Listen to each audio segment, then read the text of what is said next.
সমাহাৰ ঘটিছে পুণ্যভূমি হাজোত এগৰাকী এনে ব্যক্তি আপোনালোকৰ সন্মুখলৈ এই মুহূৰ্তত আহিব খুজিছে সেইগৰাকী ব্যক্তিয়ে যি কলা কৌশল প্ৰদৰ্শন কৰে সেয়া দেখি আপুনি অভিভূত হ'ব ইতিপূৰ্বে কেইবাটাও ৰেকৰ্ড তেওঁ সম্পন্ন কৰিছে কিন্তু এইখিনিতে জনাই তেওঁ যিখিনি কলা কৌশল প্ৰদৰ্শন কৰিব কোনেও যাতে ঘৰত এইখিনি কৰিবলৈ চেষ্টা নকৰে গতিকে তেওঁ যথেষ্ট সাধনা বা যথেষ্ট প্ৰেক্টিছৰ পৰিণতি তেওঁ এইখিনি পৰ্যায় পাইছেহি কি চাম আমি জানো যে ভূপেন্দ্ৰ চন্দ্ৰ দাসে বিভিন্ন সময়ত বিভিন্ন কাৰ্যকলাপ আচৰিত কাৰ্যকলাপ প্ৰদৰ্শন কৰি ৰেকৰ্ড গঢ়িবলৈ সক্ষম হৈছে আজি প্ৰায় দৰ্শকসকলে কি চাব হয় মই প্ৰথমতে মই ফৰামত হাকোটাৰে বিন্ধাই মই 8 কিলো আজি ৱেট দাঙিম এইটো মোৰ আচলতে আপোনালোকৰ এই অনুষ্ঠানত এইটো অভিলেখো হ'ব নিশ্চয় ইয়াৰ প্ৰথমবাৰৰ বাবে প্ৰাগ নিজৰ কেমেৰা এই অনুষ্ঠান পৰিবেশন কৰিবলৈ গৈ আছে ভূপেন্দ্ৰ চন্দ্ৰ দাসে আমি প্ৰথমে চাই লওঁ তাৰ পাছত আমি কথা পাতিম কিন্তু পুনৰবাৰ জনাইছোঁ প্ৰাগ নিজৰ দৰ্শকসকলক সাজু হৈছে ভূপেন্দ্ৰ চন্দ্ৰ দাস কিছু ব্যতিক্ৰমী কলা কৌশল কিছু দুৰ্দান্ত প্ৰতিভা যি প্ৰতিভা সততে সকলোৰে নাথাকে এইসমূহ প্ৰতিভা বিকাশৰ বাবে যাতে কোনো সাধনা নোহোৱাকৈ বা আখৰা নোহোৱাকৈ কোনো যাতে ঘৰত প্ৰেক্টিছ নকৰে তাৰ প্ৰতি নিউজ আমি সকীয়াই দিছোঁ অন্যথা যিকোনো বিপদৰ হয়তো আপুনি সন্মুখীন হ'ব লগা হ'ব পাৰে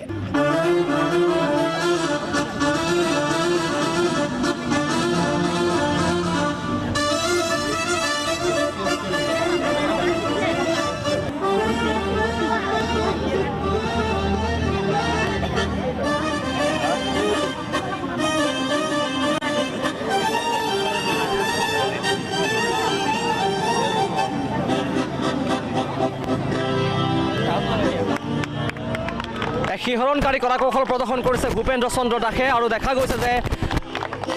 যথেষ্ট ওজন তেওঁ এইদৰে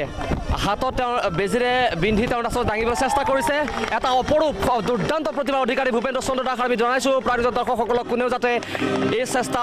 অব্যাহত নাৰাখে এক ভয় লগা এক উৎকণ্ঠাময় পৰিৱেশে বিৰাজ কৰিছে পুণ্যভূমি হাজোত প্ৰাগ নিজৰ দেওবৰীয়া অনুষ্ঠান অনুৰাগ এষাৰি মৰমৰ মাতত এই আচৰিত কলা কৌশল দেখি সঁচাই এক দুৰ্দান্ত প্ৰতিভাৰ অধিকাৰী ভূপেন্দ্ৰ চন্দ্ৰ দাস চকুত থৰ হোৱা এক দৃশ্য আমি এই মুহূৰ্তত আপোনালোকক দেখুৱাই আছোঁ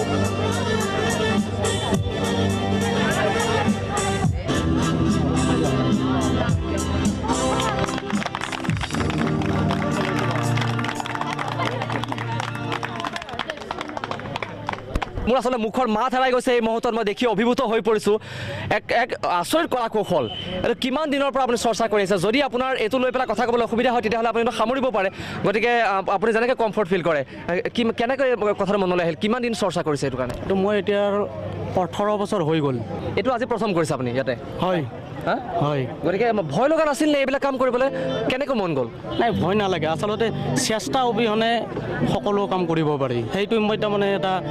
অসমৰ ৰাইজৰ সন্মুখলৈ এটা মেছেজ দিব খোজোঁ যে চেষ্টা কৰিলে একগ্ৰতা সাধনা আৰু সততা লাগিব তাৰ কাৰণে সকলো কাম অতি সহজে কৰিব পাৰি কিন্তু পৰিকল্পিত সাধনা নাথাকিলে ই আচলতে বিপদ ঘটাৰ সম্ভাৱনা থাকে গতিকে আমি জনাই দিছোঁ প্ৰায় দৰ্শকসকলক যে তেওঁ যথেষ্ট সাধনা আৰু যথেষ্ট পৰিকল্পনাৰে তেওঁ আজিৰ এই পৰ্যায়ত পাইছে ভূপেন্দ্ৰ চন্দ্ৰ দাস গতিকে কোনেও যাতে আমি পুনৰবাৰ বাৰে বাৰে এইটো কাৰণে কৈছোঁ যে ঘৰত যাতে কোনেও এই ধৰণৰ কাম চেষ্টা নকৰে পৰিকল্পনা অবিহনে বা সাধনা অবিহনে